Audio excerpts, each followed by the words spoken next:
बालनको राजीनामा माग्ने सुकुमवासीलाई साँडे गोरुले लखेड्दा मचियो सुकुमवासीहरूको भागाभाग। बुटवलमा बालनको राजीनामा माग्दै प्रदर्शन गरेका सुकुमवासीहरूलाई साँडे गोरुले लखेटेको छ। श्रृङ्गिएको गोरुले लखेटेपछि सुकुमवासीहरूको भागाभाग नै मचिएको छ। आज सुन्नुभयो कतिपय समाचारहरू त सुन्न पनि कस्तो आनन्द लाग्ने क्या। यस्तै कुराहरू मात्रै भनोस् जस्तो लाग्ने क्या। बालेन सरकारको राजीनामा माग्ने वास्तविक सुकुमवासीले बालेनको राजीनामा बालेनलाई कहिले पनि विरोध गर्दैन।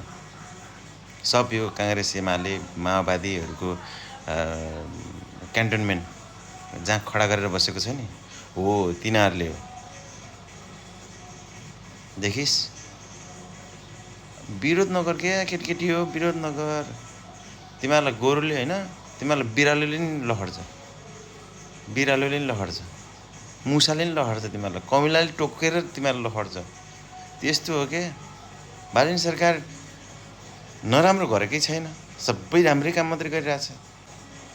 वास्तविक सुकुमवासीले कहिले पनि विरोध गरेका छैन, विरोध गर्दा नि गर्दैन। किनभने उनीहरूको नाममा एक टुक्रा जग्गा छैन भने गभर्मेन्टले जग्गा दिन्छ भने किन विरोध गर्ने। यो काङ्ग्रेस एमाले माओवादीका झोलेहरूले अनि हर्क पनि अहिले थप्या छ। फेरि नसक्ने बालेन राम्रो गर्दाखेरि पक्कै पनि विरोध अवरोध आउन सक्छ। निडर भएर काम गर्नु। 5 वर्षमा देशको मुहार त अहिल्यै छनक आइसक्यो, धेरै छनक आइसक्यो।